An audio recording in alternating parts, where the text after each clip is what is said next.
नमस्कार दोस्तों, क्या आपने कभी सोचा है अगर भारत में नया राज्य बनाना हो या किसी राज्य की सीमाओं में बदलाव करना हो तो ये सब कैसे होता है। अरे भाई, ये कोई व्हाट्सएप ग्रुप तो है नहीं कि एडमिन बोले चलो भाई नया राज्य बना देते हैं। इसका पूरा सिस्टम है और वही सिस्टम समझाता है हमारा संविधान। अब देखिए, भारत इतना बड़ा और विविधताओं से भरा हुआ देश है कि समय समय पर जरूरत पड़ती है, कभी प्रशासनिक सुविधाओं के लिए तो कभी जनता की मांग पर राज्यों को बांटना या फिर जोड़ना। और यहीं पर आते हैं संविधान के 3 सुपरस्टार, अनुच्छेद 2, अनुच्छेद 3 और आज का हमारा हीरो अनुच्छेद 4। अब अनुच्छेद 4 को आप संविधान का मैनेजर भी कह सकते हैं। क्यों? क्योंकि जब भी कोई नया राज्य बनता है या फिर सीमाओं में बदलाव होता है तो यह अनुच्छेद बताता है संविधान की अनुसूचियों को कैसे अपडेट करना है, संसद और विधानसभा की सीटों का बंटवारा कैसे करना है, और सबसे बड़ी बात, यह सब बिना संसद को बार बार संशोधन का हंगामा करवाए। सोचिए, अगर अनुच्छेद 4 न होता तो हर छोटे मोटे बदलाव के लिए संविधान संशोधन करना पड़ता और संसद में हर हफ्ते एक नया डिबेट शो चलता। तो दोस्तों, आसान शब्दों में कहें तो अनुच्छेद 4 हमारे संविधान को लचीला और व्यवहारिक बनाए रखने का मास्टर है। और डिजिटल पढ़ाई लिखाई के इस वीडियो में हम इसी अनुच्छेद को विस्तार से जानेंगे। अनुच्छेद 4 का असली मतलब, इसकी पूरी प्रक्रिया, इसका महत्व और इतिहास के कुछ ऐसे उदाहरण जिनसे यह सब और भी आसानी से समझ में आएगा। तो तैयार रहिए संविधान के इस रोचक यात्रा के लिए। दोस्तों, इससे पहले कि हम लोग अनुच्छेद 4 के विषय में विस्तार से जानें, सबसे पहले हम समझते हैं कि संविधान के अंदर अनुच्छेद 4 को कैसे लिखा गया है। तो संविधान में अनुच्छेद 4 कुछ इस तरह से लिखा गया है। पहली अनुसूची और चौथी अनुसूची के संशोधन तथा अनुपूरक, आनुषंगिक और पारिणामिक विषयों का उपबंध करने के लिए अनुच्छेद 2 और अनुच्छेद 3 के अधीन बनाई गई विधियां। फिर यह 2 भागों में है। पहले भाग में लिखा है अनुच्छेद 2 या अनुच्छेद 3 में निर्दिष्ट किसी भी विधि में पहली अनुसूची और चौथी अनुसूची के संशोधन के लिए ऐसे उपबंध अंतर्विष्ट होंगे जो उस विधि के उपबंधों को प्रभावी करने के लिए आवश्यक हों, तथा ऐसे अनुपूरक, आनुषंगिक और पारिणामिक उपबंध भी जिनके अंतर्गत ऐसी विधि से प्रभावित राज्य या राज्यों के संसद में और विधानमंडल या विधानमंडलों के प्रतिनिधित्व के बारे में उपबंध है, अंतर्विष्ट हो सकेंगे, जिन्हें संसद आवश्यक समझे। फिर भाग 2 में दिया गया है, पूर्वोक्त प्रकार की कोई विधि अनुच्छेद 368 के प्रयोजनों के लिए इस संविधान का संशोधन नहीं समझी जाएगी। तो हमारे संविधान में अनुच्छेद 4 को कुछ इस प्रकार से लिखा गया है। आइए अब समझते हैं कि अनुच्छेद 4 वास्तव में कहता क्या है। तो दोस्तों, जरा सोचिए, अगर भारत में नया राज्य बनाना हो या किसी राज्य की सीमाओं में बदलाव करना हो तो संसद में क्या होगा। एक सांसद खड़ा होकर कहे, स्पीकर साहब हमें नया राज्य चाहिए। दूसरा सांसद बोले, लेकिन पहले संविधान संशोधन कराइए। अरे भाई, अगर हर बार संशोधन कराएंगे तो संसद संविधान संशोधन कंपनी बन जाएगी। और यही एंट्री होती है हमारे संविधान के प्रॉब्लम सॉल्वर की, यानी अनुच्छेद 4 की। अनुच्छेद 4 कहता है, जब भी संसद अनुच्छेद 2 यानी कि नए राज्यों का प्रवेश या फिर अनुच्छेद 3 यानी कि राज्यों के गठन और सीमाओं का पुनर्गठन, यानी कहने का मतलब यह है कि जब भी संसद के अनुच्छेद 2 या अनुच्छेद 3 के तहत कोई भी कानून बनेगा तो संविधान की पहली अनुसूची और चौथी अनुसूची में जरूरी बदलाव अपने आप हो जाएंगे। और सबसे बड़ी बात यह है कि ये बदलाव संविधान संशोधन नहीं माने जाएंगे, यानी अनुच्छेद 368 वाली जो लंबी चौड़ी और टेढ़ी मेढ़ी प्रक्रिया है उनसे बचत हो जाएगी। इतना ही नहीं, संसद यह भी तय कर सकती है कि नए बने हुए या फिर बदले हुए राज्य की संसद और विधानसभा में कितनी सीटें होंगी। यदि सीधी भाषा में कहें तो अनुच्छेद 4 संसद को वह सुपर पावर देता है कि वह बिना किसी झंझट के सिर्फ कानून पास करके ही राज्यों की सीमाओं और उनके प्रतिनिधित्व में बदलाव कर सकता है। तो दोस्तों, अगर अनुच्छेद 4 न होता तो हर बार राज्यों की सीमाएं बदलने पर संसद को संविधान में संशोधन करना पड़ता और तब संसद का नजारा कुछ ऐसा होता, हर हफ्ते नया एपिसोड, आज का संशोधन।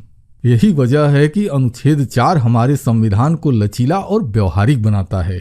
दोस्तों, अब जब हम यह समझ गए हैं कि अनुच्छेद 4 इतना जरूरी क्यों है, तो चलिए जानते हैं कि आखिर इसकी प्रक्रिया कैसे चलती है। कल्पना कीजिए, अगर भारत में नया राज्य बनाना हो या किसी राज्य की सीमाएं बदलनी हो, तो संसद में इसके लिए एक पूरा रोड मैप तैयार है। आइए इसे आसान स्टेप से समझते हैं। इसका पहला स्टेप है संसद में बिल पेश करना। सबसे पहले संसद में एक बिल पेश किया जाता है। मतलब अगर कोई नया राज्य बनाना हो, किसी पुराने राज्य को जोड़ना हो या बांटना हो, तो शुरुआत यहीं से होती है। संसद का माहौल सोचिए, आज पेश है नया राज्य बनाने का बिल। बिल्कुल ट्रेलर लॉन्च जैसा माहौल, मतलब जैसे कोई फिल्म का ट्रेलर लॉन्च होता है, शायद वैसा ही कुछ माहौल हो जाएगा। दूसरा स्टेप, राष्ट्रपति की सिफारिश। अब ये बिल सिर्फ ऐसे ही संसद में नहीं आ सकता, इसके लिए राष्ट्रपति की सिफारिश जरूरी होती है। यानी कि राष्ट्रपति की अनुमति इस प्रक्रिया का सबसे पहला और सबसे महत्वपूर्ण गेट पास है। बिना राष्ट्रपति की हाँ के नो एंट्री। स्टेप 3, राज्यों का राय मशवरा। अगर यह प्रस्ताव किसी मौजूदा राज्य की सीमा, क्षेत्रफल या फिर नाम को प्रभावित करता है, तो उस राज्य की विधानसभा से राय ली जाती है। लेकिन ध्यान रहे, यह राय संसद के लिए बाइंडिंग नहीं होती।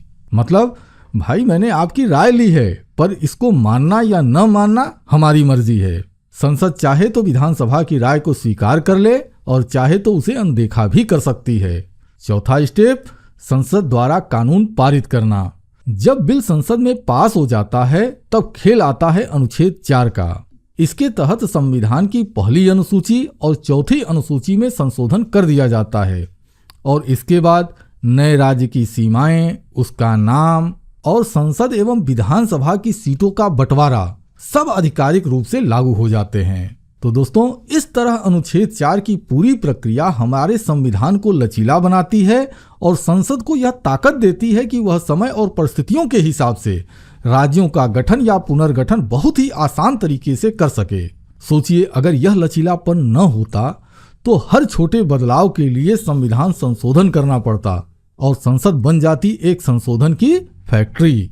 तो अब तक हमने देखा कि अनुच्छेद 4 काम कैसे करता है, लेकिन असली मजा तो इसकी खास बातों में छुपा है, क्योंकि यही आर्टिकल संसद को वह ताकत देता है जिससे वह समय समय पर देश की बदलती जरूरतों के हिसाब से राज्यों का गठन एवं पुनर्गठन कर सके।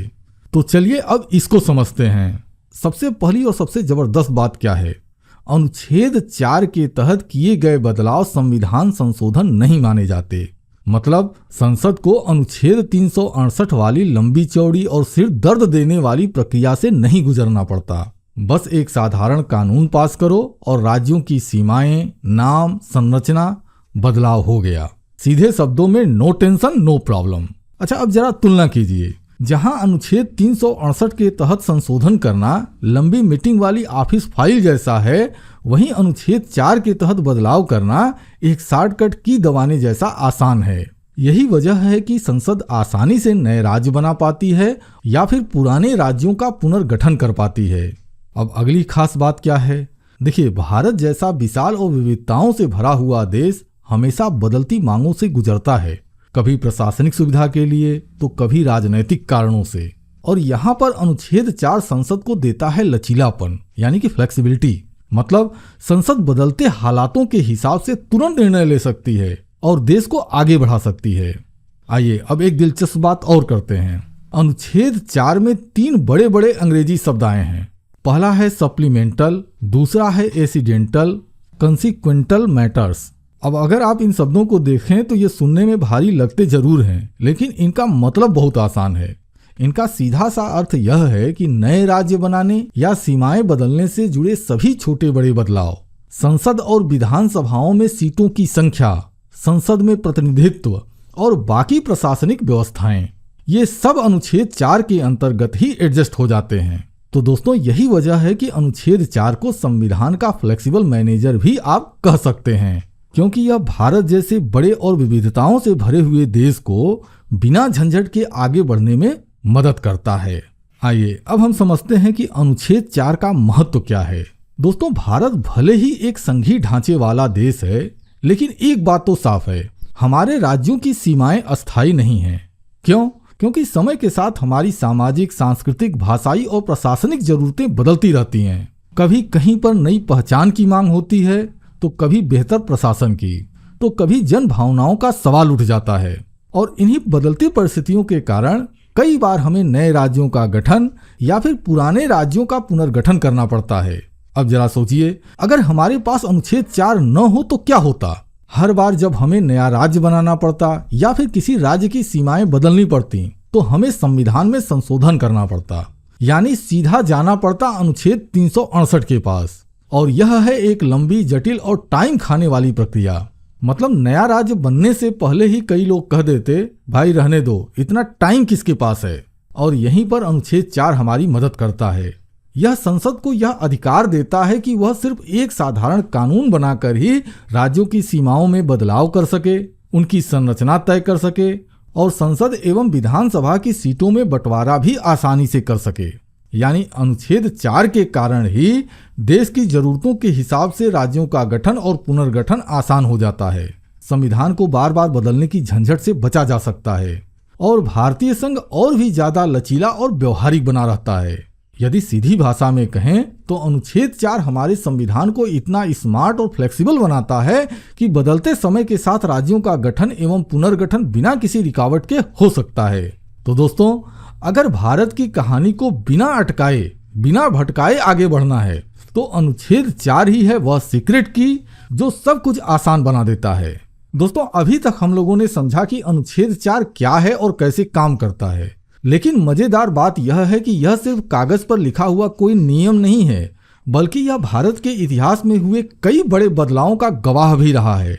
जब जब देश में नए राज्यों का गठन हुआ या फिर पुरानी सीमाओं में बदलाव किए गए, संसद का अनुच्छेद 2 और अनुच्छेद 3 के तहत कानून बनाए और फिर अनुच्छेद 4 की मदद से संविधान की अनुसूची में जरूरी एडजस्टमेंट कर दिए गए। तो चलिए कुछ ऐतिहासिक घटनाओं पर नजर डालते हैं। और जब हम इतिहास की ओर जाते हैं तो राज्यों के पुनर्गठन अधिनियम 1956 की बारी आती है। यह भारत के इतिहास का एक मील का पत्थर था। भाषा के आधार पर राज्यों का गठन किया गया और इसी दौर में आंध्र प्रदेश, केरल तथा कर्नाटक जैसे बड़े राज्यों का निर्माण हुआ। इसे कहते हैं भारत का पहला बड़ा रीडिजाइन। इसके बाद 1966 में हरियाणा का गठन। साल 1966 में पंजाब से अलग करके हरियाणा बनाया गया। इस फैसले के पीछे प्रशासनिक जरूरतें और भाषाई पहचान दोनों ही अहम कारण थे। मतलब जनता की आवाज और सुविधा दोनों को साथ लेकर चला गया। अब बारी आती है 1971 की, जब मणिपुर, त्रिपुरा और मेघालय का जन्म हुआ। 1971 में ये तीनों राज्यों को पूर्ण राज्य का दर्जा मिला और इससे पूरे उत्तर पूर्व की राजनीतिक पहचान को नई मजबूती मिली। यह वह पल था जब नॉर्थ ईस्ट की आवाज देश के नक्शे पर और तेज गूंजने लगी। अब बारी आती है वर्ष 2000 की। साल 2000 में एक साथ 3 नए राज्य बनाए गए, बिहार से झारखंड, उत्तर प्रदेश से उत्तराखंड और मध्य प्रदेश से छत्तीसगढ़। यह कदम प्रशासनिक सुविधा और स्थानीय जनता की बरसों पुरानी मांगों का नतीजा था। कह सकते हैं जन भावनाओं की जीत। अब बारी आती है वर्ष 2014 की, जब तेलंगाना का गठन हुआ। यह हाल के इतिहास का सबसे बड़ा उदाहरण है। वर्ष 2014 में आंध्र प्रदेश को विभाजित करके एक नया राज्य बनाया गया और इसके साथ भारतीय संघ में जुड़ गया एक और नया अध्याय। तो दोस्तों, इन सभी घटनाओं से साफ हो जाता है कि अनुच्छेद 4 संसद को एक सरल और प्रभावी प्रक्रिया देता है। जब भी राज्यों का गठन हुआ या फिर पुनर्गठन हुआ, संसद ने सिर्फ एक कानून बनाया और संविधान की अनुसूचियों में जरूरी बदलाव अपने आप एडजस्ट हो गए। आसान भाषा में कहें तो अनुच्छेद 4 ही वह शॉर्टकट है जिसने भारत के नक्शे को बदलना आसान बना दिया। तो ये थी हमारी पूरी कहानी भारतीय संविधान के अनुच्छेद 4 की। आशा करता हूं कि आपको यह वीडियो जानकारी पूर्ण लगी होगी और इससे आपका कॉन्सेप्ट भी क्लियर हुआ होगा। अगर आपने वीडियो यहाँ तक देखा है तो इसका मतलब यह है कि आपको यह टॉपिक वाकई इंटरेस्टिंग लगा। तो प्लीज वीडियो को लाइक जरूर कीजिएगा। आपका एक लाइक मुझे और भी मोटिवेट कर देता है। और हाँ, नीचे कमेंट बॉक्स में लिखकर बताइएगा कि आपको अनुच्छेद 4 से जुड़ा कौन सा तथ्य सबसे ज्यादा यूनिक लगा। आपके कमेंट्स पढ़कर मुझे हमेशा नई ऊर्जा मिलती है। साथ ही इस वीडियो को अपने दोस्तों, स्टूडेंट्स और सोशल मीडिया ग्रुप्स में जरूर शेयर कीजिए ताकि और भी लोग इस नॉलेज से जुड़ सकें। और हाँ, अगर आप हमारे चैनल डिजिटल पढ़ाई लिखाई पर नए हैं तो अभी सब्सक्राइब कर लीजिए और बेल आइकन दबा दीजिए, क्योंकि ऐसे ही आसान और गहराई से समझने वाले वीडियो आपको आगे भी मिलते रहेंगे। चलिए अब मिलते हैं हम अपनी अगली वीडियो में। तब तक के लिए जय हिंद और सीखते रहिए डिजिटल पढ़ाई लिखाई के साथ।